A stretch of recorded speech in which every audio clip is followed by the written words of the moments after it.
हासया करीशी सायास संसारी मुखे गाता हरी लाज वाट. तर आपण गायनाचा संबंध भयाशी, गायनाचा संबंध आनंदाशी, गायनाचा संबंध नात्यांशी, उत्सवांशी, तसं गायनाचा संबंध आहे भक्तीशी. की एखादा पुरुष किंवा स्त्री एखाद्या देवाची किंवा एखाद्या तत्वाची भक्ती करायला लागली, ते तिच्या मनामधून काव्यस्फुरण होतं आणि त्या काव्यस्फुरणामध्ये तो सगळाचा सगळा भाव शब्द धरून उतरतात.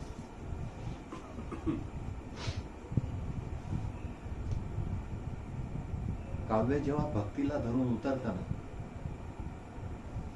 त्यावेळेला मेरे तो गिरधर गोपाल दूसरो न कोई असे पद मीरेकडून उतरले. तुम बिन मोरी कौन खबरले गोवर्धन गिरिधारी असे भक्तीच्या ट्रस्टमधून पद उतरले. किंवा नहीं हरवा हमको न भावे कबीर भक्तीच्या रसामधून उतरले. चीटी पैर घुंघरू बांधे वो भी साहिल सुनता है कबीर. तुलसी कामी ही नारी पियारी जिमी लोभी प्रिय जिमी ताम तिमी रघुनाथ निरंतर प्रिय लागहु मोनी राम. तुलसीदास उतरले. त्यानंतर भक्तीतून जनाबाई दळिता कांडिता विठ्ठल आठवे दळण असो कांडण असो. आलिया संसारा उठा वेग करा शरण जाऊ द्वारा पांडुरंगा. तुकाराम महाराज सावळे सुंदर रूप मनोहर नामदेव महाराज हे भक्तीशी अटॅच झाले. हे उतर नरहरी सोनार देवा तुझा मी सोनार. कांदा मुळा भाजी अवघी विठाबाई माझी चोखा मिळा. हे अटॅच झाले ते उतरले.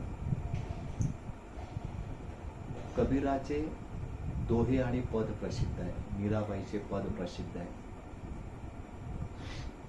मीराबाईचे पद ते कृष्णाशी सांगताना ती आपल्या पदातून अशा तऱ्हेचे भाव व्यक्त करते. हे भगवंता तुझं आणि माझं जे नातं आहे ते नातं ह्या जन्माचं नाही आहे, पूर्वीच्या जन्माचं आहे असंही म्हणत नाही. ती म्हणते आपलं नातं पुरातन आहे. तुझं आणि माझं नातं पुरातन आहे आणि पुरातन असल्यामुळे छोटीशी एक अडचण निर्माण झाली.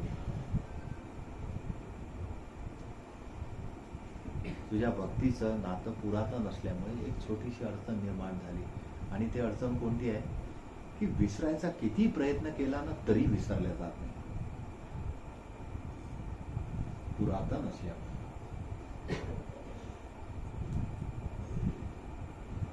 आणि मग कधी जमलं तर एक वेळा आमच्या घरी ये. मग तू आला की तुझ्या आवडीचं लोणी कढी साखर तुला मस्त झोका बांधून ठेवू. झोक्यावर झुलायचं, खेळासाठी वेगवेगळे साहित्य आणि तुझ्या आवडीची बासरी सुद्धा तुला दिली. पण तू एकदा आमच्या घरी हे उतरलंय. भगवंताच्या स्नानाची कल्पना भक्त काय करू शकतो. आपण मूर्ती तामणात ठेवली की पळीमध्ये पाणी घेतो, त्यामध्ये गंध अक्षत फूल एकत्र करतो आणि गंधाक्षत पुष्प समायुक्तम अर्घ्यम संपादितम मया. हे तू घे स्नानार्थम प्रतिगृह्यता. नंतर मग शुद्ध पाण्याने, नंतर पंचामृताने, नंतर गंगा, यमुना, सरस्वती, पंचनद्या स्नान, हे सगळं होतं. पण नाथद्वाराकडच्या भक्तांनी या सगळ्या मर्यादा ओलांडल्या.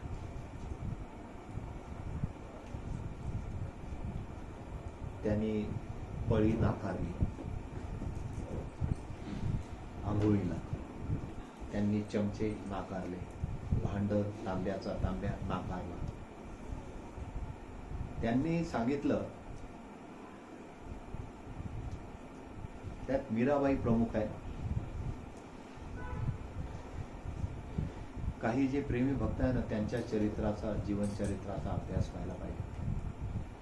त्यात मीराबाईचा नंबर 1 आहे. गायन भक्ताशी जोडल्या गेलं, हा विषय आपण चर्चा करतो. तर मीराबाईने तिच्या भजनांमधून, पदांमधून कृष्णाच्या आंघोळीची गोष्ट करताना असं सांगितलं की तुला यमुना आवडते, ठीक आहे, यमुनेमध्ये स्नान कर, पण आम्ही सांगू त्या घाटावर जायला. तू म्हणशील की दुसऱ्या कोणत्या घाटावर जाऊ, ते नाही चालत. मथुरेमध्ये यमुना आहे, घाटावर आंघोळ करायची, आमच्यासोबत चाल. कृष्णालाही प्रश्न पडला असेल की असं काय विशेष आहे तुमच्या घाटामध्ये. तर तो घाट म्हणजे नदीवर स्नान करणाऱ्या लोकांसाठी केलेली सुविधा आणि पलीकडे जाण्यासाठी जे येऊन बसतात नावेची वाट पाहत, त्याच्यासाठी केलेली सुविधा. तू घाटावर चल, तिथे आंघोळ कर. कृष्णालाही मजा वाटली असेल की जरा भक्ताच्या मनाचं एक करूया, म्हणून घाटावर गेला. तर तिथे यांनी काय केलं होतं, त्या घाटाचा जो 2 किनाऱ्यामधला पाण्याचा भाग आहे त्याच्यामध्येच अष्टगंध मिसळून टाकला. म्हणजे घाटाच्या पाण्यातच अष्टगंध मिसळला. आता तू कुठेही आंघोळ कर, या घाटावर कुठेही आंघोळ कर, पळी बिळी नाही, तांब्याचा तांब्या नाही, तांबण नाही, डायरेक्ट यमुना. आणि आता तू मनसोक्त स्नान कर, तू या पाण्यात बैस, आम्ही पाठीमागून तुझ्या अंगावर पाणी टाकू, जिथे हात पाय सोळायचे सोडून देऊ, मनसोक्त राहा. ही भक्तीची मस्ती असते. आणि ही भक्ती जेव्हा वाङ्मयाशी जोडल्या जाते, पद्याशी जोडल्या जाते, तेव्हा ते पद्य भाव घेऊन उतरते. मग ते पद्य कसंही भाव घेऊन उतरत, ते तक्रार घेऊनही उतरत. एकनाथ महाराजांनी विठ्ठलासमोर तक्रार केली होती की धुंद झाला तुझा दरबार, तुझ्या दरबारामध्ये सगळा बेधुंदपणा आहे. पतिव्रता ती व्यथा गुंतविली, विषा गणिका ती स्वर्गलोका नेली, सेवकाच्या ढुंगान मिळे चिंधी. जे लुच्चे लबाड आहे त्यांच्या अंगावर चांगले कपडे, आणि जे तुझी सेवा करणारे आहे त्यांना साधी चिंधी सुद्धा नाही होणार आहे. हा तुझा दरबार धुंद आहे. आणि या धुंद दरबारामध्ये जरा डोळे उघडून बघ, तुझ्या भक्तांचे हाल चालले आहे. जे प्रामाणिकपणे त्यांना त्रास आहे, जे लुच्चे लबाडी करतात ते मजेत आहे. भांडत केलं. पण मग त्यात अजून ज्या वेळेला ती भक्ती पुढे सरकते ना, तर त्याला उठवायचंही असतं की उठी उठी गोपाळा, आता उठ, दिवस निघाला. म्हणजे भगवंतालाही उठवण्याची ताकद जेव्हा भक्ती निर्माण होते तेव्हा ती वाङ्मयातून उतरते. आता तर हातभर दिवस वर आलाय, अजून किती वेळ झोपणार.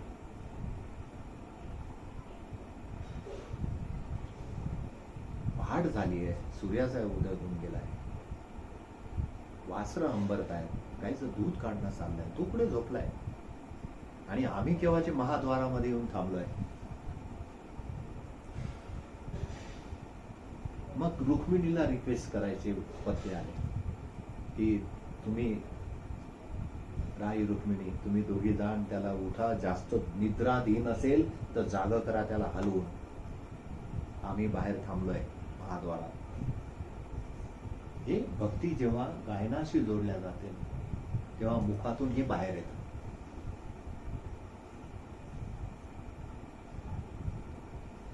अशा अनेक तऱ्हेची उदाहरणं देता येते. ज्ञानेश्वराचे उदाहरण दिल्या झालं. ज्ञानेश्वर, तुझं सगुण म्हणू की निर्गुण रे, की तुला काय म्हणायचं, आम्ही आता सगुण म्हणावं की निर्गुण म्हणावं. सगुण निर्गुण एक गोविंदू रे. रे हा शब्द कोणाला म्हणतो आपण? का रे कोणाला म्हणतो? ज्याच्याशी घनिष्ठ मैत्री आहे. परक्या माणसाला म्हणतो का? परक्या माणसाला रिस्पेक्टफुली बोलतो, भले प्रोटोकॉल मेंटेन करू, हो जाहो, पण तू शब्द वापरला की तुला काय म्हणायचा हे तुला कोणाला म्हणू शकतो. तेवढं घट्ट प्रेम, तेवढं घट्ट नातं जेव्हा एखाद्या देवतेशी, एखाद्या व्यक्तीशी होते तेव्हा ते शब्द निघतात. नाही, एकेरी शब्द आहेत. तुझं सगुण म्हणू की निर्गुण रे, सगुण निर्गुण एकू गोविंदू रे. आणि ऋणू झुणू ऋणू झुणू रे भ्रमरा, सांडी तू अवगुण रे भ्रमरा. परमात्म्याची भक्ती तुला पाहिजे, अवगुण सोड. भक्तीच्या संपर्कातून निघालेले पद्य आहे, ओव्या निघाले. गुरुची भक्ती होती. निवृत्तीनाथांनी सांगितलं की ही गीता प्राकृत मध्ये कर, कारण सामान्य माणसाला संस्कृत नाही कळत. उतरले ना ओव्यात भराभर, आणि त्याच्यासोबत अभंग उतरले. अभंग इतके मोठे मोठे आहेत. या संदर्भासाठी मुद्दामून मी हे तुम्हाला वरून काढून आलो. ज्ञानदेवाची अभंग गाथा हे एवढी मोठी आहे. हे फक्त ज्ञानेश्वराची अभंग आहे. लोकांना हरिपाठ मिळाला ही मुक्ताबाईची कृपा आहे. मुक्ताबाईने ज्ञानदेवाला प्रेरित केलं की हे एवढं सुद्धा लोकांना पचणार नाही, यातून काहीतरी नवनीत काढ. नवनीत याचा अर्थ काय होतो? लोणी. नवनीत याचा अर्थ लोणी. यात हे हांडाभर ताक झालं, हे एवढं जमणार नाही ना, आणि याचा सार्थ कळला पाहिजे. मग हे घुसळण करा. मग घुसळण केलं की त्यातलं लोणी एवढंच निघतं. तूप करायला गेलं तर ते अजून कमी होतं. असं जेवढा सार काढायला जा तेवढा कमी कमी होतो. आणि मग तो सार काढत काढत हरिपाठ. अभंग 28 असती हरिपाठी रचिले विश्वासे ज्ञानदेवे. ज्ञानदेवाने ते विश्वासाने रचले की एवढं जरी एखाद्याने केलं तरीही त्याला बरचसं समजून जाईल स्वतःच्या भक्तीविषयी, परमात्म्याविषयी, स्वतःच्या जीवनाच्या उद्धाराविषयी बरचसं काहीतरी कळून जाईल.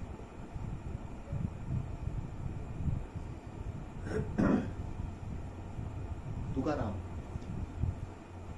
माझा भाव तुझे चरणी, ये ओ विठ्ठले, ये ग विठाबाई, माझे पंढरीची आई.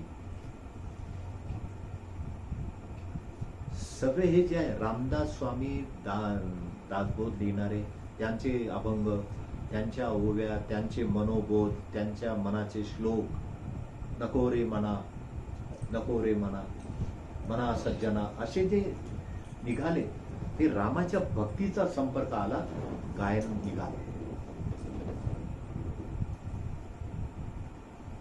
तर ह्या लोकांचं नुसतं ओझरत जरी दर्शन घेतलं ना तरी त्यातून असं येतं की जिथे भक्तीचा रंग चढला तिथे पद्य, एखाद्या बागेमध्ये फुलं कसे सकाळी फुलून उठतात आणि जसा जसा सूर्य वरील ना तशा त्या कळ्या अशा हळूहळू हळू आपल्या ओरिजिनल रूपामध्ये येतात आणि पूर्ण फुलतात.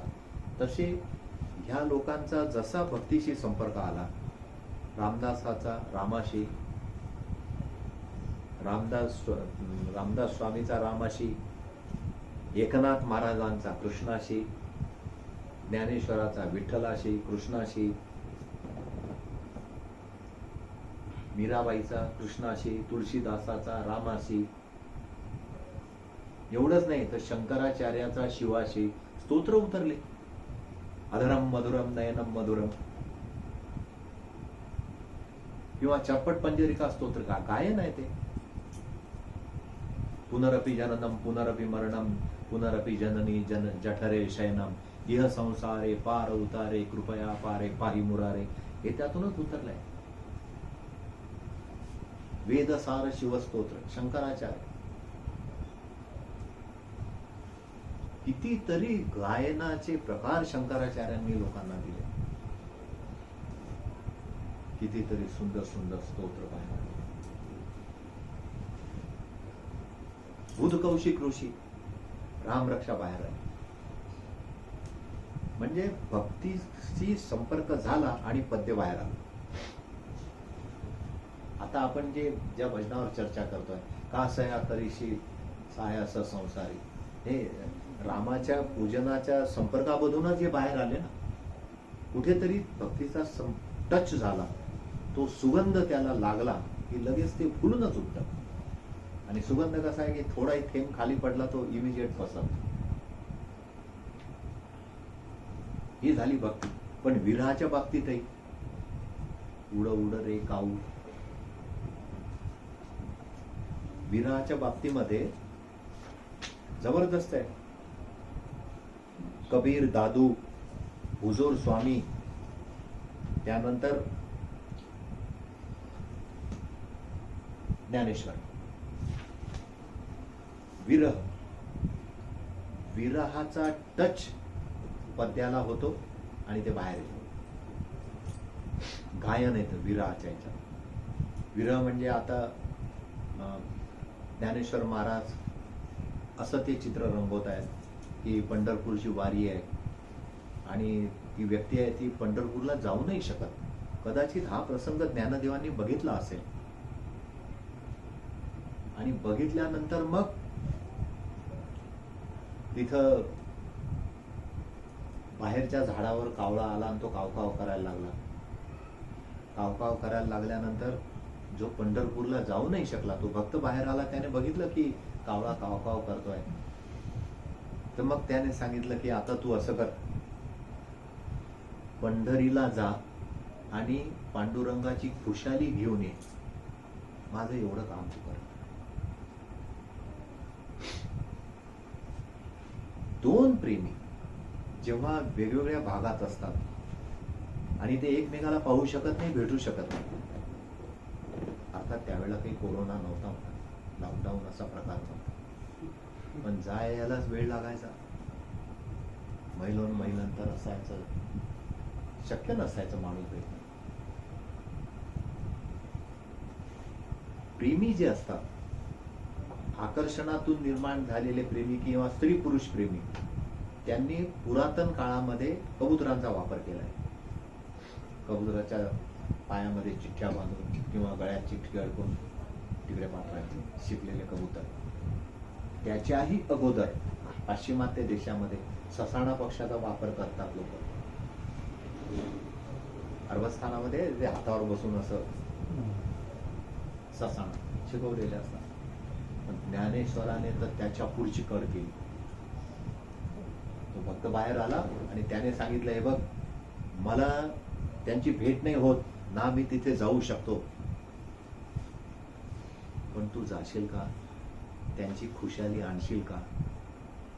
तिथे कशी आहे माझा पांडुरंग, रुक्मिणी कशी आहे, तू जरा जाऊन येशील का? मग तो काव काव करायला लागला.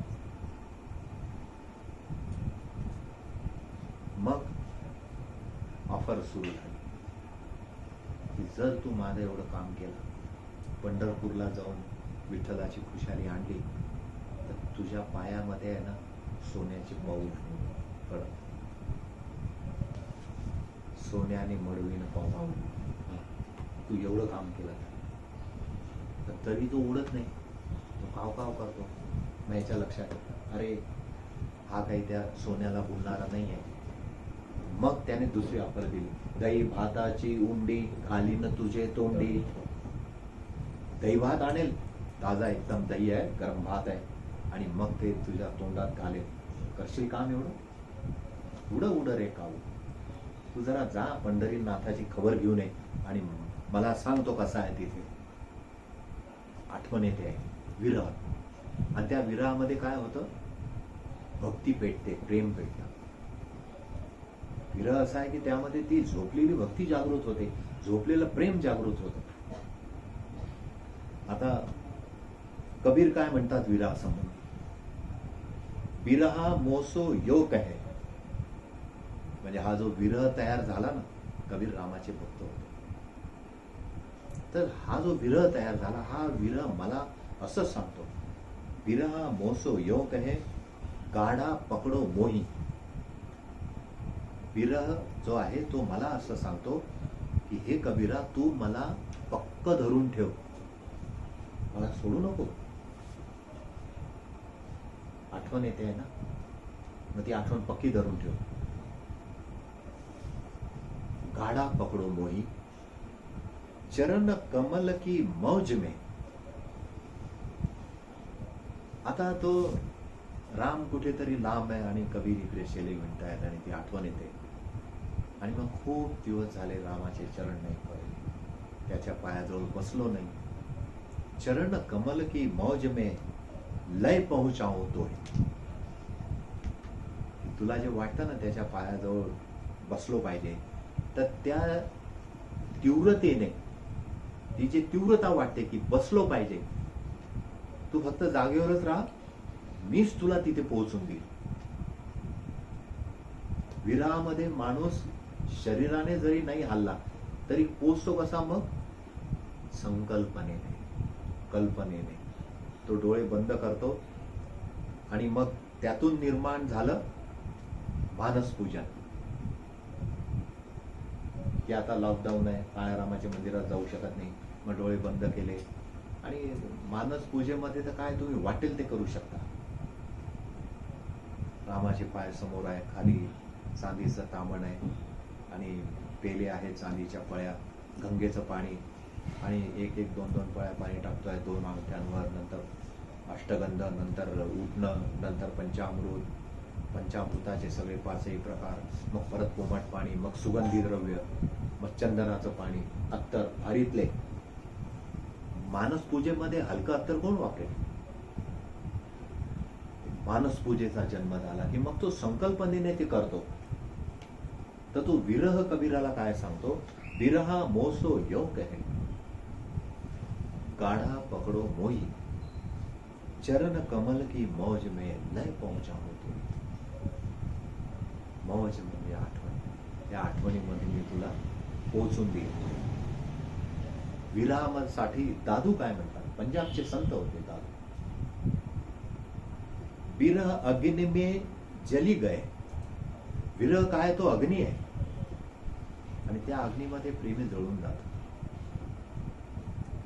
विरह अग्नि में जली गए मन के विषय विकार. तुझी भेट होत नव्हती आणि मला भेटावं असं वाटत होतं, पण मी मजबूर होतो, लवकर येऊ शकलो नाही. पण त्या विरहाच्या अग्नीमध्ये काय झालं? इतकी तीव्र आठवण झाली, इतका मग्न झालो त्या आठवणीत की मनामधले 6 विकार आहेत आणि अनेक तऱ्हेच्या विकारांना चिटकलेले विषय आहेत, सब्जेक्ट आहेत. ते केव्हा जळून गेले तर पताच लागला नाही. मनातले विषय म्हणजे सब्जेक्ट, अनेक तऱ्हेचे सब्जेक्ट असतात. मोहाचा सब्जेक्ट आहे की मला हे पाहिजे आहे, तो मोह आहे. लोभ आहे, धरून ठेवलाय. लोभ म्हणजे काय? धरून ठेवला. काम आहे, काम आहे म्हणजे काय? मग मी आता असं करील, मला असं मिळालं पाहिजे, मला तसं मिळालं पाहिजे, कामना. क्रोध, हे सगळं पूर्ण होत नाही म्हणून क्रोध, की हे लवकर पूर्ण होत नाही, मग तो क्रोध गेला. मद गेला, आपण म्हणतो ना काय माग आलेला आहे, मद. मत्सर गेला, कोणाचा मत्सर करायची गरजच राहिली नाही. हे सगळे काम, क्रोध, लोभ, मोह, मद, मत्सर ह्या विरहाच्या अग्नीमध्ये जळून गेले. म्हणजे ते केव्हा जळाले ह्याचाच पता नाही लागला. एरवी ते काढायला त्रास होतो है ना, क्रोध जिंकायला त्रास होतो, मोह जिंकणं कठीण आहे. पण हा म्हणतो की तुझ्या विरहाच्या मध्ये साप झाले सगळे. ताथय पंगुल वै रहा, ताथय पंगुल वै रहा. म्हणजे काय झालं, दादू दर दीदार, की मी इथून तर तुझ्यापर्यंत सुद्धा चालत येऊ नये म्हणून मी पांगळाच बनून राहिलो, कारण तुझी वाट पाहण्यात खूप मजा होती. जबरदस्त आहे. शबरी वाट पाहण्यात मजा होती. तिला तर किती लोक येड्यात काढायचे, आणि ती अशी भोळी असल्यामुळे मुद्दामून कधी कधी काही काही लोक टिंगल टवाळी करायचे. मुद्दामून तिच्या आश्रमापुढून जाताना म्हणायचे, आता एक 2-3 किलोमीटरवरच राम आलेले आहे बरं का, ते केव्हा इकडे येतील. तर ही ते ऐकून घ्यायची आणि लगेच सारवण, रांगोळ्या, सजावट सुरू करून द्यायची. आणि मग ती वाट पाहत बसायची. आणि मग हे तिकडनं आले की तिच्याकडे पाहून हसायचे की हे त्याचं बघत असते. पण तिने ती तक्रारच केली नाही. दादू म्हणतो, परमेश्वरा, मी मुद्दामून पांगळा बनून राहिलो, कारण जर चांगले पाय असते ना तर मी चालत आलो असतो तुझ्यापर्यंत.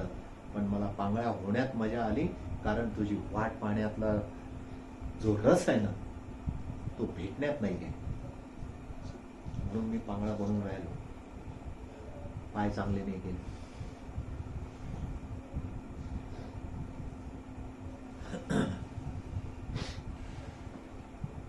विरह आणि भक्ती,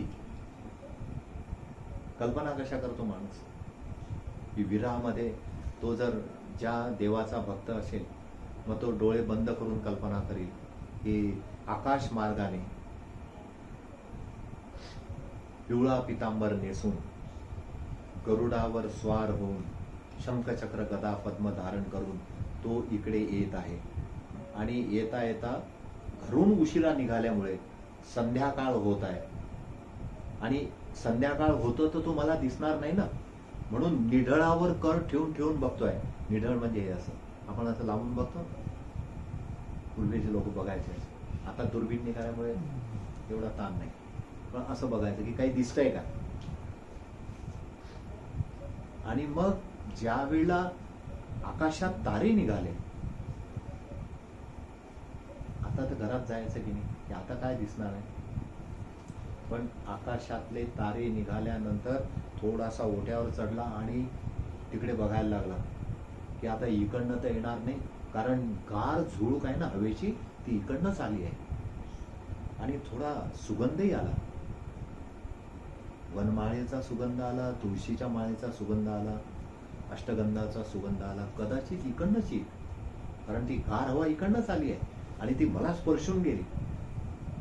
आणि मग ज्या वेळेला तो उंच होऊन पंजे उंच करून टाचा उचलून बघायचा प्रयत्न करतो तर त्यावेळेला ते तारे चमकतात आकाशामध्ये.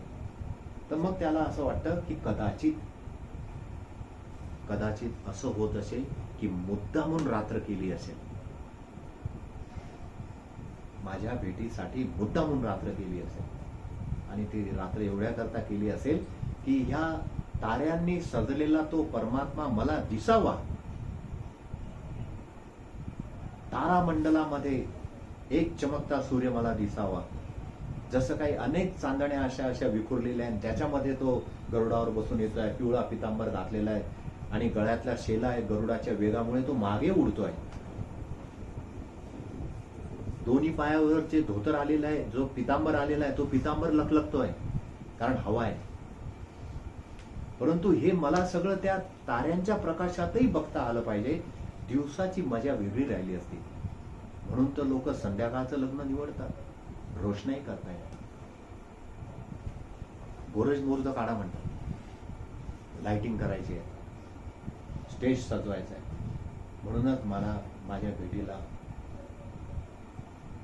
माझ्या परमात्म्याने उशीर केला असेल की हे तारामंडल जेव्हा बाहेर येईल ना आणि त्या ताऱ्यांचा तो लुकलुकणारा मंद प्रकाश आणि त्या मंद प्रकाशातून गरुडाची अशी भरारी समोर हळूहळू तो लांबून येताना मला दिसेल.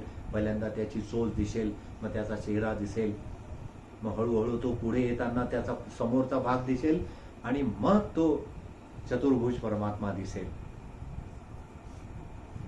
अशा कल्पना करायला लागतात. ताऱ्यांमध्ये सजून येत असेल, फुलांमध्ये सजताना तर त्याने बऱ्याच भक्तांना दर्शन दिलं असेल, पण माझ्यासाठी मुद्दामून उशीर केला. म्हणजे असली फुलं आहेत हे परमेश्वराचे, तारा. एवढ्या विश्वाचा मालक आहे तर ताऱ्यांमधून सजून यायला त्याला काय प्रॉब्लेम आहे? आणि तो एवढा सजून येतो कोणासाठी? तर तो आपल्या प्रेमी भक्तासाठी, मला भेटण्यासाठी येत असेल. आणि मग हा उंच टाचा करून दूरपर्यंत नजर लावतो.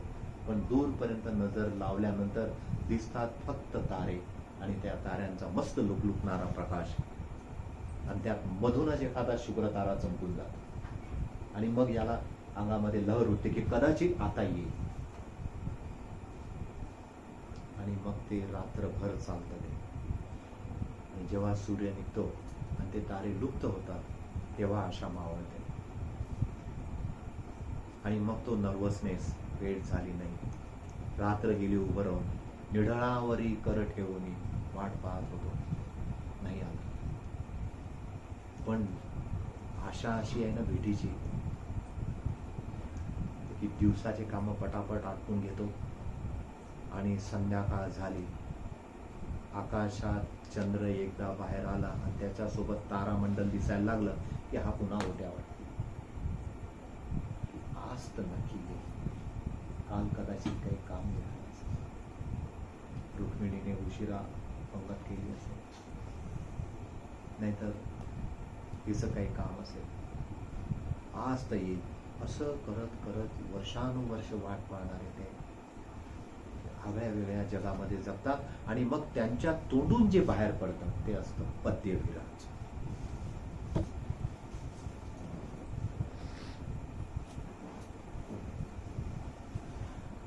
विरहामध्ये प्रेमाची शक्ती वाढते. विरहामध्ये, आणि ती शक्ती जर छोटी असेल तर ती अशी धीरे धीरे नाही एक्सपांड होत, मोठ्या प्रमाणात एक्सपांड होत. त्यातल्या याच्यात विरहामध्ये ती प्रेमाची शक्ती वाढल्यामुळे शब्द जे आहे ना ते नामामध्ये विलीन होतात. शब्द नामामध्ये विलीन होणं म्हणजे काय? जसं पूर्वीचा भारत, 50-60 वर्षापूर्वीचा, आणि नवविवाहित जोडपं, पूर्वीच्या भारतामध्ये असं निदर्शनास आलं होतं की पती ना पत्नीच्या नावाने बोलत होता, ना पत्नी पतीच्या नावाने बोलत होती. विरहामध्ये, कारण त्यांना सोबत चालतच नव्हते ते. तो जर बस स्टेशनला निघाले तर तो एक तर पुढे जाईल, त्याच्या मागून ही 15 मिनिटं अर्धा तासाने उशिरा निघेल, सोबत नाही जाणार. बसमध्ये एका जातील पण एका सीटवर नाही बसणार. हा विरह होता. पण ही लोकांनी ठरवलेली जर नीती असेल तर ती लोकनीती असल्यामुळे त्या विरहातून किती प्रेम स्रवत असेल सांगता नाही येत. कारण ही लोकनीती असल्यामुळे. नाही तर असं प्रत्येक कपल पद्य लिहिलं असं प्रत्येक कपलने, मग तुमचा साहेब लुधियानवी सुद्धा फिका पडला असता. हसरत जयपुरी हे 2 लोक माहित आहेत तुम्हाला? शैलेंद्र, आनंद बक्षी, मजरू सुलतानपुरी, जावेद अख्तर,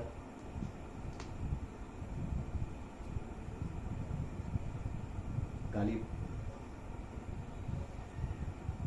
हे सगळेचे सगळे उत्कृष्ट सिनेमात गाणे लिहिणारे लोक होते, की ज्यांनी अलंकारिक गाणे दिले, जीवनाला टच करणारे गाणे दिले, भक्तिमय गाणे दिले, सगळं काही. सुख के सब साथी दुख में ना कोई, अशा टाईपचे गाणे. चल अकेला चल, त्यानंतर कोहरे ताल मिले नदी के जल में, नदी मिले सागर में, सागर मिले कौन से जल में कोई जाने.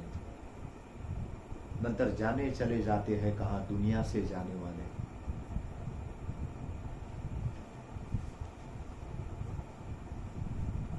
एक से एक, चल अकेला चल,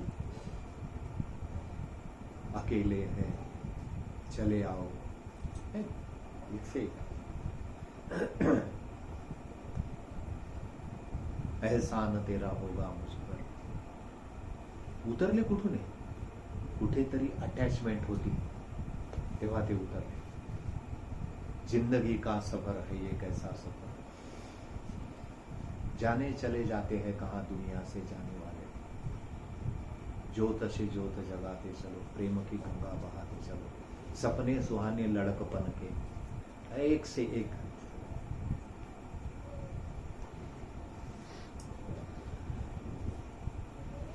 शब्द विरहामध्ये नामात विलीन होतात. जेव्हा भेट होत नाही ना त्यावेळेला आपल्याला त्याची आठवण येते, तर ती आठवण करताना आपल्याला पहिले नामाचं स्मरण होतं. म्हणून नारद एका ठिकाणी थांबत नव्हते, त्यांना श्राप होता, परंतु ते नारायण नारायण नारायण, त्या विरहामध्ये नामस्मरण चालायचं. एखादा मला भेटायला उशीर करतोय तर त्याचं नाव जपतात, अरे लवकर आला पाहिजे, अरे लवकर आला पाहिजे. तुम्हाला आला असेल ना अनुभव, एखादं काम कोणाला सांगितलं की आणि तो जर तुमच्या पॅकेजमधली एखादी वस्तू घेऊन येणार असेल तर घडी घडी त्याचं आठवण येते की आला का, तो नाव घेऊन बोलतो की नाही आपण.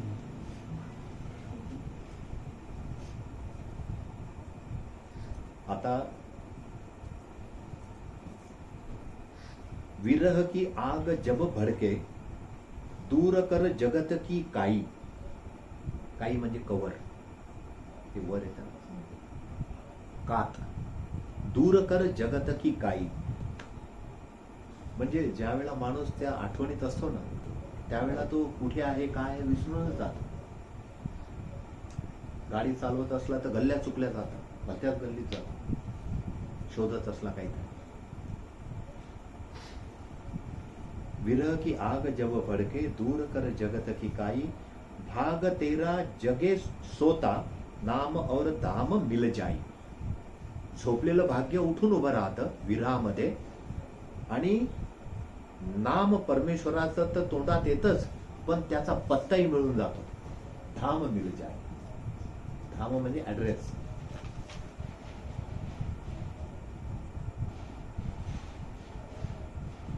दादूचा हा जो दोहा आहे ना, हा एकदम मन लावून ऐकण्यासारखा आहे, पण यातले जे अर्थ आहेत ना ते म्हणजे काय कल्पना केली असेल त्याने.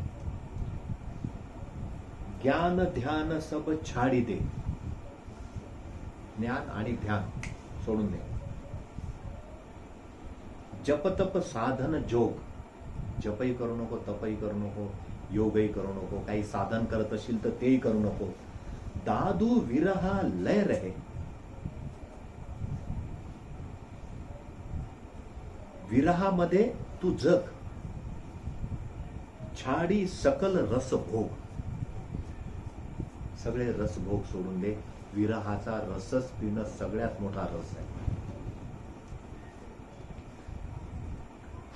आंब्याचे दिवस आहे आणि आता बहुतेक ऑनलाईन परमिशन मिळते आणि एखाद्या कुटुंबातला मुलगा बाहेरून इकडे येत असेल आणि घरी आंब्याचा रस झाला असेल तर त्याच्यावर प्रेम करणारे घरातले बोटावर मोजण्यावर 1 किंवा 2 लोक वाट पाहतात की नाही पाहतात. मग तो केलेला आंब्याचा रस ते खातात का की नाही खात, आणि नाही खात तर का खात नाही, का नाही खात.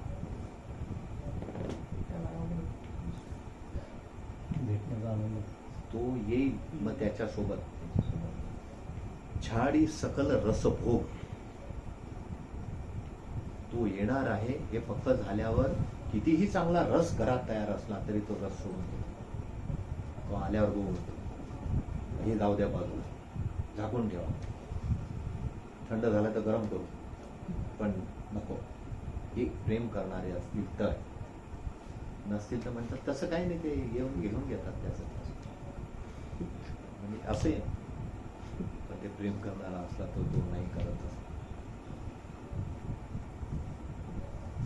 नंतर कबीरांनी या सगळ्या विरह अग्नीवर मुकुट ठेवलाय. तो मुकुट असा ठेवला, विरह जलंती मै फिरो, विरहामध्ये जळत मी फिरतोय, मला तो दिसत नाहीये. सगुणामध्ये पकडायला गेलो तर तो निर्गुणात सापडून जातो, निर्गुणात पकडायला गेलो तर तो हातातच येत नाही, कारण निर्गुणाला गुणच नाही, आकारच नाही. विरह जलंती मै फिरो, मो विरहिनी को दुःख, हे माझं दुःख आहे की त्या विरहाच्या आगेमध्ये मी जळत फिरतोय, हे माझं दुःख आहे. छाहन बैठो डरपती, मत जली उठे रुख, आणि त्या विरह अग्नीमध्ये जळत फिरता फिरता, आता तो उन्हाळ्याचे दिवस आहे, पण मी मुद्दामून झाडाखाली बसत नाहीये.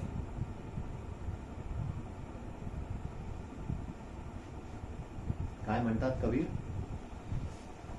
विरह जलंती मै फिरो, मोह विरहिनी को दुःख, हेच माझं दुःख आहे की त्या विरहाच्या आगेमध्ये जळत फिरतोय. छाहन बैठो डरपती, झाडाच्या सावली मध्ये बसायला भीती वाटते. बाहेर एवढा उष्मा आहे, आतमध्ये विरहाची आग आहे आणि ते मी घेऊन फिरतोय. घनदाट वृक्ष एखादा आहे, गर्द सावली आहे, पण मी त्या सावली मध्ये बसायला घाबरतो. का घाबरतो? मतजली उठे रुख, की मी बसल्यानंतर माझ्यामध्ये असलेल्या विरहाच्या अग्नीने ते झाड ना जळून जाय, म्हणून मी घाबरतोय. कारण ती विरहाची अग्नी आतमध्ये लागलेली आहे आणि मग मी ती दाट सावली आहे म्हणून तिथं बसायला जाईल आणि ते हिरवं झाड सगळं जळून जाईल. जबरदस्त आहे की नाही? विरह जलंती मैं फिरो, मो विरहिनी को दुख, छाहन बैठो डरपती, छा म्हणजे सावली, मत जली उठे रुख, रुख म्हणजे वृक्ष, तो जळून उठेल ना, आणि तो जळून उठेल असं होईल ह्या विचाराने मी घाबरून सावलीत बसत नाही.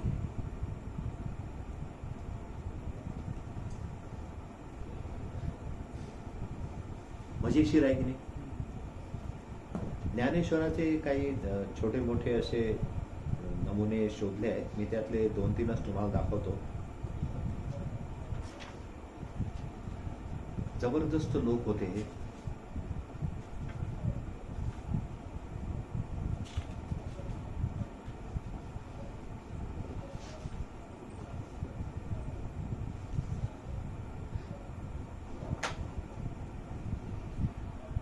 पेंडारा दावनिया थोकशी, देखिले पण केवी जाय अंग लपविशी, तरी वेधा काय करिशी, महाशहाणपण तुझे नव्हे रे गोवळा.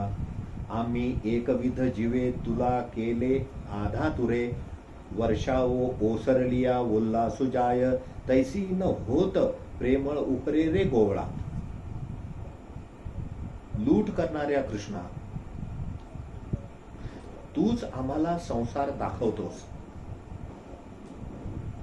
विरह आहे की स्वतःला लपवण्याकरता जागा शोधत होता आणि आम्ही मंदिर मस्जिदांमध्ये गुरुद्वाऱ्यामध्ये पाहून राहिलो, सापडतच नाहीये.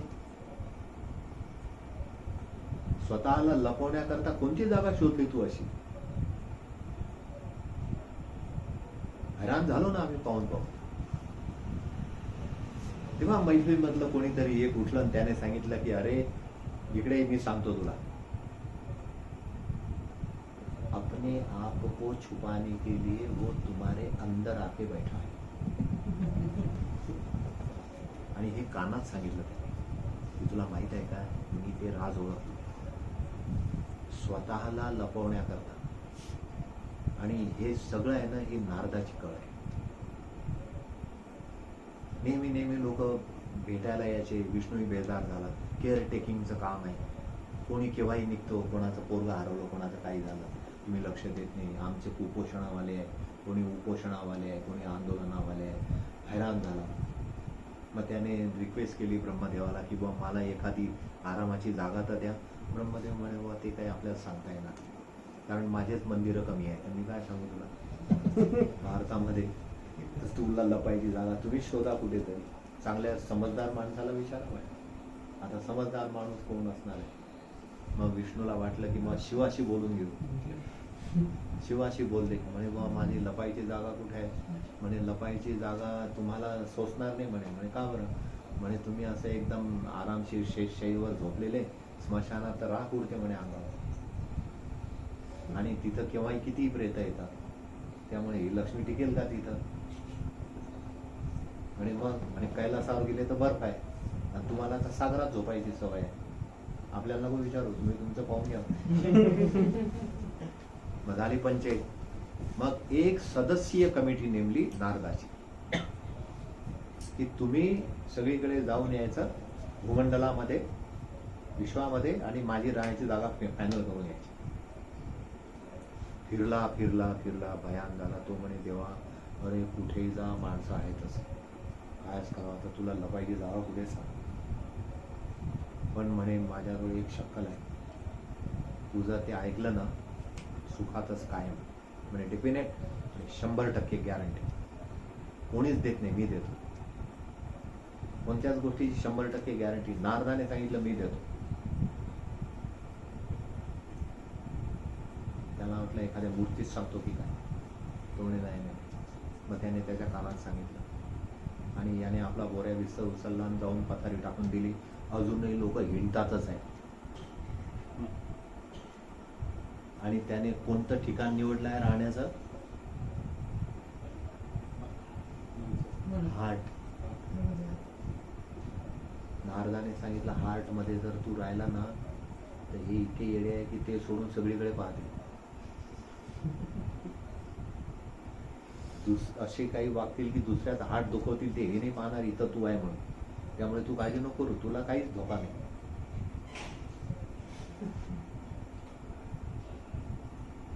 अट्टल चोर होता,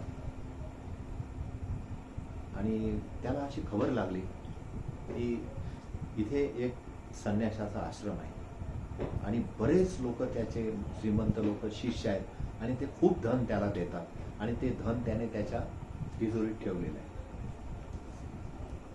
अट्टल चोर आला तो आश्रमामध्ये. गुरुदेव गुरुदेव मला चेला बनवून घ्या. त्याने काही दाद दिली नाही. हा तिथे राहायला लागला. सेवा कर, हे कर. इतकी सेवा की जुन्या लोकांना मागे टाकलं. जुन्या लोक काय सेवा करतील, एवढी सेवा करायची. जुने लोक म्हणायला लागले गुरुजी काहीतरी तो गडबड आहे, दाल में कुछ काला है. एवढी सेवा करतो म्हणजे आम्ही असं ऐकलं की एक अट्टल गुन्हेगारही आपल्याच भागात आलेला आहे, आणि तो दरोडेखोर आहे, तुम्ही सावध राहा.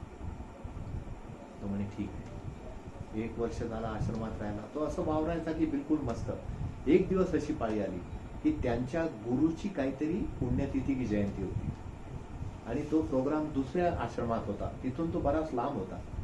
तर बाकीचे लोक म्हणायला लागले तुमचं जास्त वय झाले आहे, पायी चालायला लागेल, तुम्ही आणि हा इथंच थांबा, फक्त काळजी घ्या.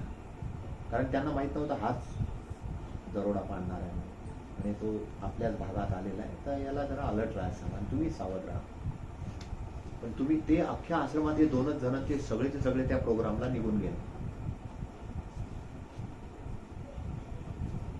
गुरुजींनी पथारी टाकली. तो आला म्हणे जर तुमची आज्ञा असेल तर मी तुमच्याच खोलीत झोपतो म्हणे, कारण आश्रमात कोणीच नाही आहे, आणि तुमची देखभाल मी करेलच. माझ्यावरच टाकून गेलाय म्हणे सगळे. आणि त्यातल्या त्यात त्यांनी असंही सांगितलं की या भागामध्ये अट्टल दरोडेखोर आलेला आहे. गुरुजींनी सांगितलं ओके. मग मोठी होती ते खोली दगडाची बांधली.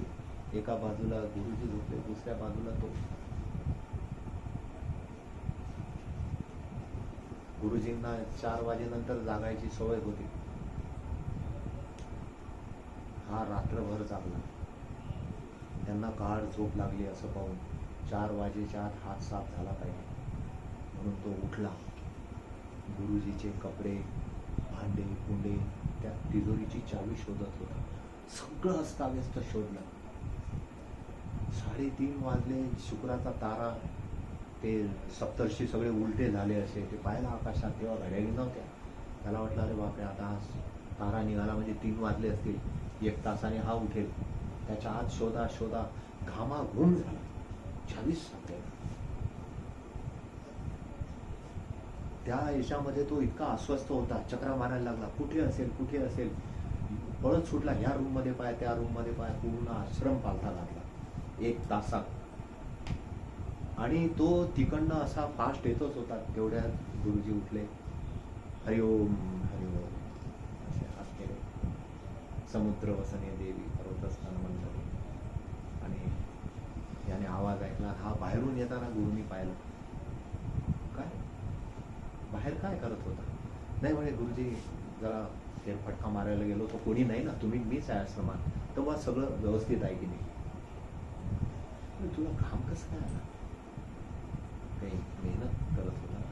तो म्हणे नाही गुरुजी, बस असंच थोडंसं असं घाईघाईत गेलो ना, आणि तुमच्याकडे तुमची काळजी होती की तुम्ही एकटे आहे, तुम्ही जरा पळतच आलो.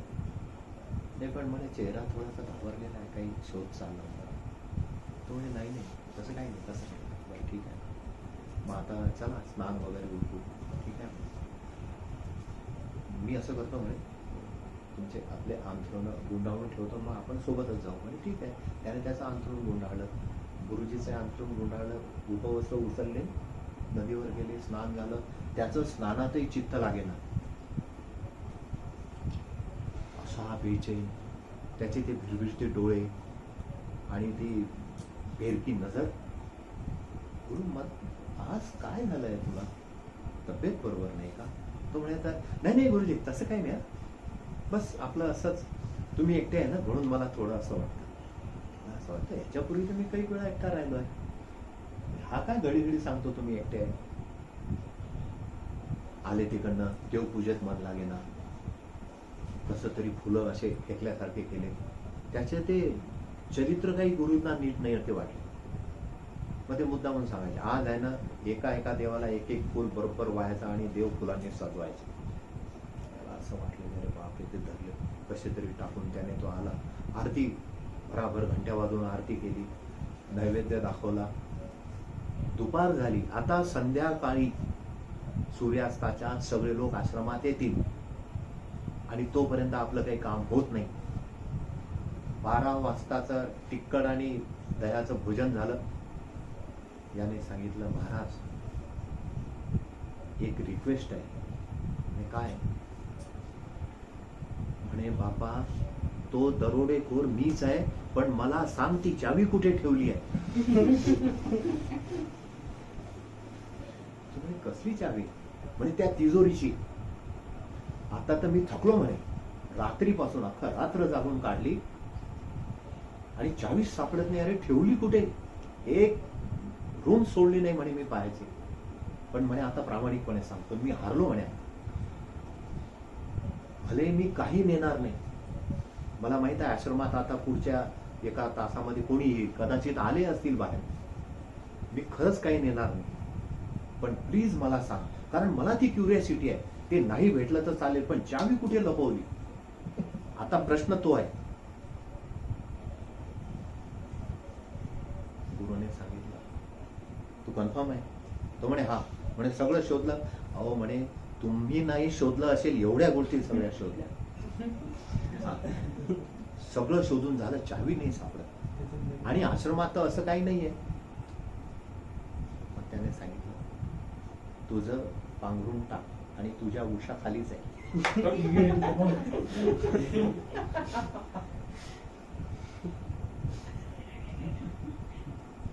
चावी कुठे होती?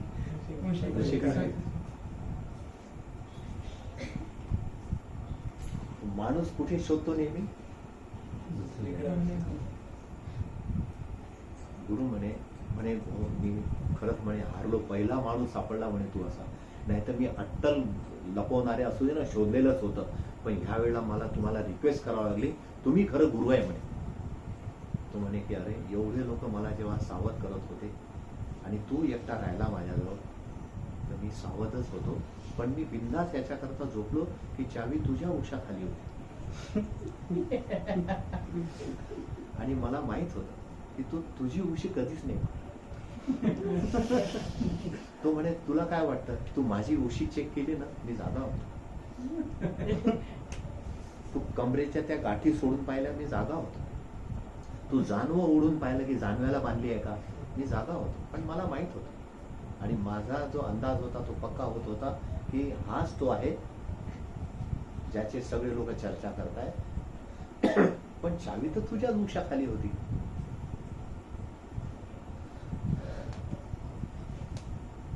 है ना? म्हणजे पुढे सुरू करायच्या आत मोकळा हसायचा असेल ना हसून घ्या.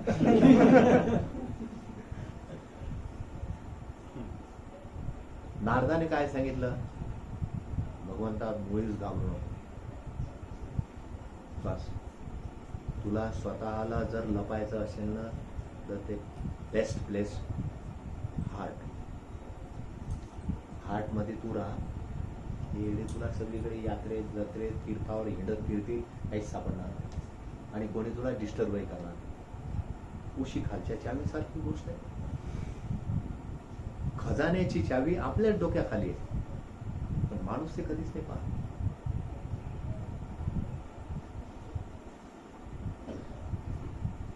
विरहामध्ये जी मजा आहे ती मजा हे काय सांगतात,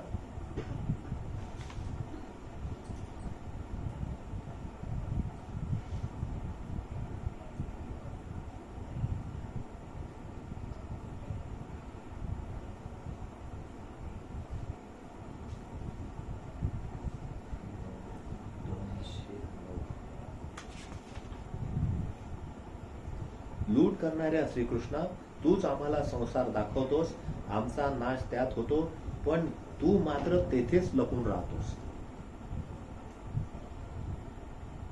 या सगळ्या संसारात तोच भरलेला आहे. संसाराच्या आत बाहेर तोच आहे. आणि मग हे संसारात जातात तिथं काही सापडत नाही, संसाराच्या बाहेर येऊन पाहतात तिथं नाही सापडत. संसारात गेले, लग्न केलं, गृहस्थ झाले, काही नाही सापडलं, लगेच संन्यासी झाले, इकडे आले, इकडे मोठा आश्रम बांधला, इकडे मोठं घर तयार केलं, काही नाही सापडलं. शेवटी हात रिकाम्या हाताने आले, रिकाम्या हातानेच गेले. आम्ही मात्र तुला ओळखले आहे. तू जरी आपले रूप लपवून घेतलेस तरी अंतःकरणात तुझ्याच रूपाचा वेध असल्यामुळे आता लपून बसण्याचे काम गोपाळा शहाणपणाचे नाही. हे हुशारीचं काम नाही जमणार. श्रीकृष्णा, आम्ही एकविध भावाने जीव तुझ्या ठिकाणी समर्पण केला. आता तुझ्याशिवाय आम्ही अधांतरी आहोत. गोपाळा, रेताड व खळकाळ जमिनीवर पाऊस पडला की सारे पाणी एकदम ओसरून जाते. आमचे तुझ्यावरील निर्मळ प्रेम तसे नाही की खडकावर पाणी पडलं आणि ते लगेच ओसरलं, असं आमचं प्रेम नाही.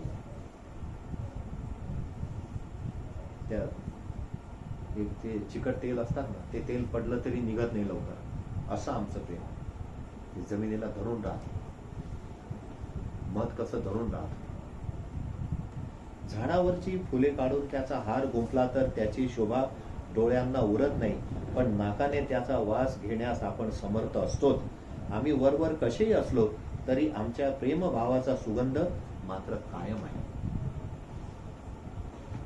ज्ञानेश्वर महाराज म्हणतात, आमच्या प्रेमाचा हा निर्मळ भाव रुक्माईच्या पतीला म्हणजे बाप विठ्ठलाला माहीत झाल्यामुळे त्याने आम्हाला स्वस्वरूप देऊन त्याचं रूपच आम्हाला दिलं आणि तेव्हापासून याने निर्गुण रूपात लपण्याचे सोडून पंढरीस कमरेवर हात ठेवून हा गोपाळ उठला. अशा तऱ्हेचे 2-4 अभंग आहेत, पण हा एक नमुन्या खातर सांगितला की ही जे विरहिणी आहे, या विरहामध्ये जो आनंद आहे तो बस जगण्यात मजा आहे. प्रेमाची परिभाषाच ही आहे की प्रेम करणाराने आपल्या प्रेमीला, प्रेयसीला तो जेवढ्या लांब राहील तेवढं ते वृद्धिंगत होतं. एक भक्त आणि त्याचा देव काही काही कथा आहेत अशा, त्या पुढे जेव्हा केव्हा योग येईल तेव्हा सांगेल. परंतु हे जे या भजनाच्या 2 लाईनी आहेत, मुखे गाता हरी लाज वाटे. आता गायन केव्हा उतरतं?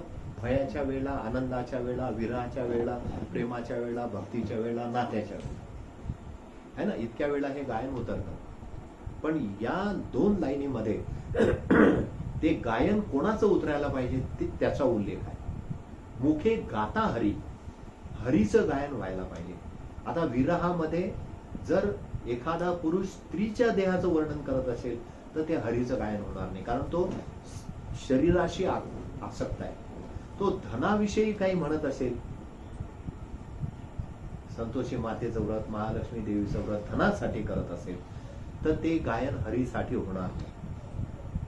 तो पद मिळवण्याकरता जर मोठे मंत्र जप, तंत्र जप, भजन कीर्तन संकीर्तन करत असेल, निवडून येण्याकरता भागवत कथा करत असेल तर ते हरीसाठी होणार नाही. काही करू, एखादं पद पाहिजे, मग करा आध्यात्मिक काम. तर या भजनाचे जे मुखे गाता हरी लाज वाटे म्हणजे काय आहे की हे सगळं नष्ट होणार आहे. हा जो हरी आहे हा येईल आणि हा सगळं घेऊन जाईल. पागल बापा होता, वृंदावनच्या बाहेर असायचा. वृंदावन मध्ये जाणाऱ्या लोकांना तो दगडा काठीने मारायचा, जाऊ नको म्हणायचा. त्याला पागल बाबा म्हणायचे. आणि याच्याकरता जाऊ नको म्हणायचा की तिथे गेल्यावर आहे ना, तिथे तू त्या कृष्णाच्या नादी लागशील आणि लुटल्या जाशील का सगळ्याचा सगळा, तुझं काहीच राहणार नाही, त्यामुळे तू जाऊ नको. म्हणून त्याला पागल बाबा म्हणायचे. तो वृंदावनाच्या बाहेर गेटवरच थांबायचा. एकच रस्ता होता तेव्हा आतमध्ये शिरायचा. तो लोक काही काही वेळा तो इकडे तिकडे गेला की भस्कन निघून जायचे. पण एक वेळ गाजला होता त्याचा पागल बाबा.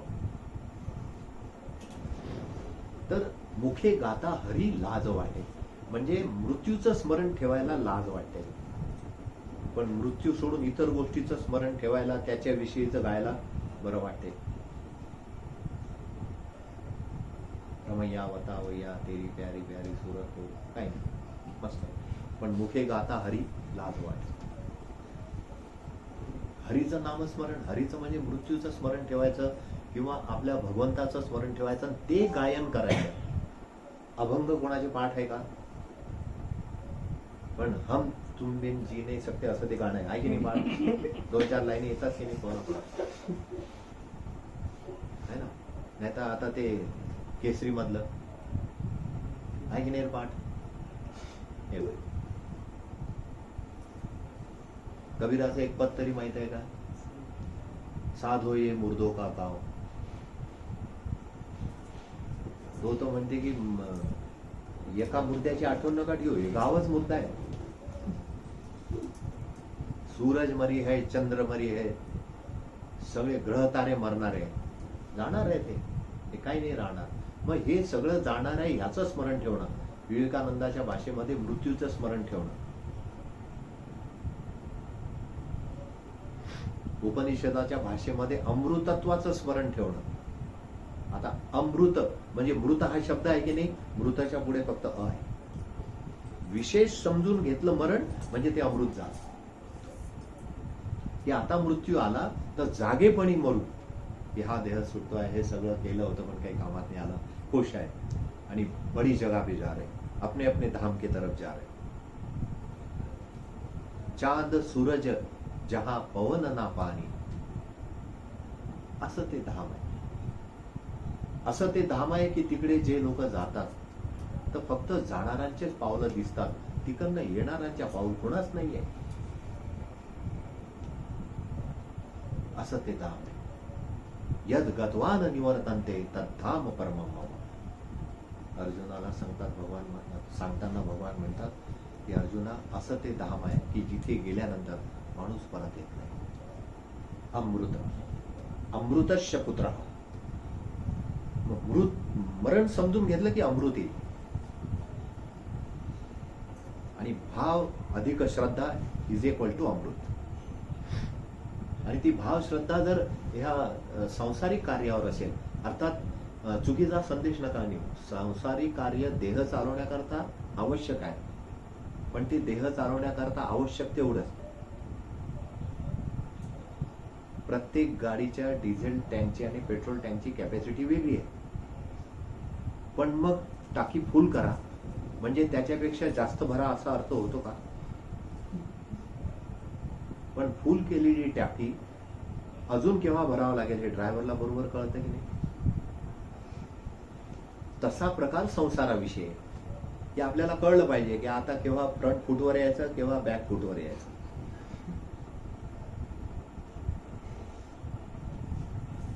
एक केस पांढरा दिवसानं आवरावरी सुरू करून द्यायची. 4 वाजले, इकडचं मीना बाजार, देवळाली गावाचा बाजार उचलणं सुरू करतात. अजूनही पाल मोडतात की नाही, 4 नंतर आवरावरी सुरू करतात की नाही. गिराईक आलं तर सांगतात पटकन बोला, उठायचं आहे. पण इथे मात्र ठिया मारूनच बसलेले आहे. तर त्याचं ध्यान ठेवणं म्हणजे मुखे गाता हरी लाज वाटे. कारण ते भय वाटतं. असं कसं काय सांगताय तुम्ही, मरण काय रोज ध्यानात ठेवायचं का? तर पण मरण रोज ध्यानात ठेवायला तर जगायला मजा येईल ना. पुस्तक टाक. यातला हा अभंग वाचून दाखव. कासया करीसी सायस संसारी, मुखे गाता हरी लाज वाटे. निर्मिला हा देह हरी भजनासी, त्याच प्रेमासी विसरलासी. प्रपंची परमात्मा करीते सार्थ, तया लाभो सुख याच देही. जन्म दिला जेने प्रेमी नर देही, त्याची त्याच नामासी नाटविसी. गजानन एक मार्ग अंगीकारी, प्रेमे करी भजनासी या संसारी. आता हे पान वाचलं तू आणि समजा पुढचं पान वाचलं, त्याच्या पुढचं पान वाचलं. हे जे पान वाचलं, या वाचलेल्या पानात तू काही चेंज करू शकतो का? का नाही?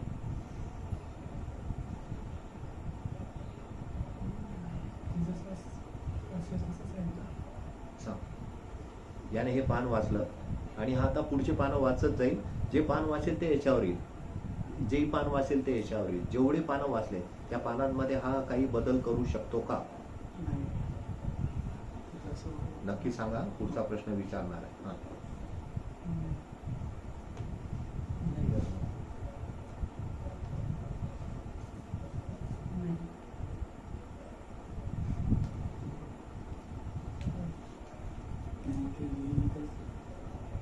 बदल करू शकतो का?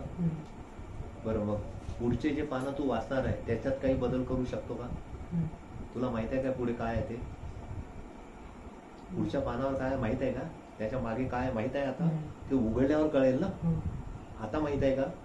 पुढचे जितके पानं शिल्लक राहिले त्याच्याबद्दल तुला काही माहित आहे, पण हे जे वाचलेलं आहे याच्यात तू बदल करू शकत नाही आणि पुढचं माहित नाही.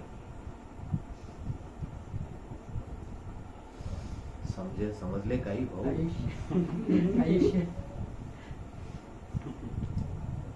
जे वाचलं तो तुमचा भूतकाळ आहे आणि जे तुम्ही वाचणार आहे तो भविष्यकाळ आहे. तुम्हाला काही माहित नाही त्यात. आणि जे तुम्ही वाचलं त्यात तुम्ही बदल करू शकत नाही.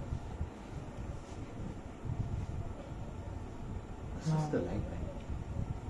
नाही समज?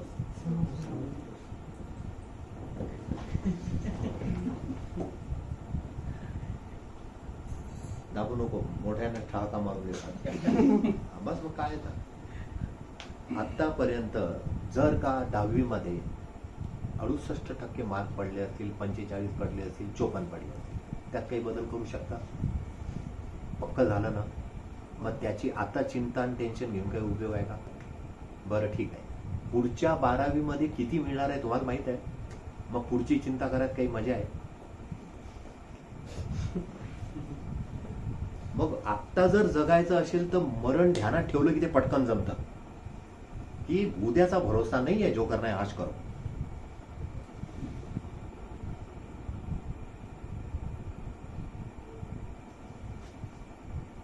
आगे क्या है जाने ना, पीछे क्या था वो खत्म हो गया. आता एकच आहे, एकच इच्छा करा की आता मस्त जगा. आता तुमच्या हातात मॅच आहे, आता करा काय करायचं. आजची रात्र वैर्याची, उद्याचा दिवस जाग उठलो, झोपेतून जर परमात्म्याने उठवलं तर मग म्हणू थँक्यू फॉर एव्हरीथिंग. परत एक दिवस आपल्या क्रेडिटवर पडलाय, परत 24 तास आले, अजून आनंदाने जाऊ. पण मृत्यूचं स्मरण ठेवण्यात हा एक मोठा फायदा आहे. भूतकाळ तुम्ही नाही बदलू शकत, मग बदलायचा प्रयत्न करता येत नाही ना, चिंता का बरं करत आहे. तिथे नाही का त्यावेळेला असं झालं होतं आणि तसं झालं होतं. ते झालं होतं. अशा चक्रामध्ये अर्जुन भी ऐसे ही फंसा था. तो कृष्ण ने उसको बोला कि तू क्या सोच रहा है. तो अशोचानन्व शोच असतो. ज्याचा विचार करू नये, ज्याचा शोक करू नये त्याचा शोक करतोय. आणि प्रज्ञावादांश भाष्यसे आणि वरून सांगतो की मी हुशार आहे म्हणून बुद्धिमत्तेच्या गोष्टी करतो. जबरदस्त झापिंग केली होती. तुला काय वाटतं की तुझं हे डबल गेम आम्हाला कळत नाही. मग ते असं झालं होतं आणि ते तसं झालं होतं. भूतकाळाची गोष्ट नको, मग वर्तमानात जगू कसा. कदाचित कृष्णाने सांगितलं असेल की मरणाचं स्मरण ठेव, ते केव्हा येईल. आणि ते स्मरण ठेवलं तर मग तुम्ही कोणाशी वाक्य वागू शकत नाही, उद्धट नाही वागू शकत. जर ते स्मरण ठेवलं तर मग तुम्ही कोणाचं हृदय नाही दुखवू शकत. मग तुम्ही सगळ्यांशी प्रेमच करू शकता. तुमच्याकडे उपाय नाही राहत. हतबल होऊन जातात, अक्षम होऊन जातात. तुमच्याकडचे सगळे उपाय थकून जातात. एकच उपाय राहतो की तुम्हाला प्रेमच करावं लागेल. आणि मग जर तुम्ही प्रेम करायला लागले तर तुम्हाला अवगुण आणि दोष आणि या गोष्टी पाहायला वेळ कुठे आहे. या सृष्टीवर प्रेम करायला लागले तर मग तुम्हाला यातले दोष दिसणारच नाही. मग तुम्हाला असं वाटेल की ठीक आहे, जो भी आहे बस ठीक आहे.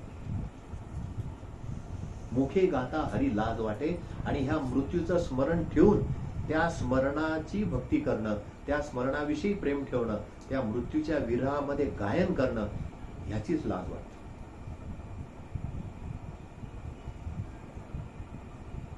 आणि मृत्यूचं विज्ञान जर समजून घेतलं, डेथ मेडिटेशन म्हणतात त्याला. काही काही लोक तो प्रयोगही आपल्या शिष्यांना करायला लावतात. 7 दिवस मेल्यासारखं जगायचं. म्हणजे तुम्ही असे बसले आहेत आणि तुम्ही तुमच्या खिच्यामध्ये पेन आहे, कोणी आला पेन काढून नेला, तुम्ही काहीच बोलायचं नाही कारण मेलेले आहे. मग ती प्रॅक्टिस करून घ्यायची 7 दिवस, डेथ मेडिटेशन. असं घरात राहायचं की जसं काही तुम्ही नाहीच आहे.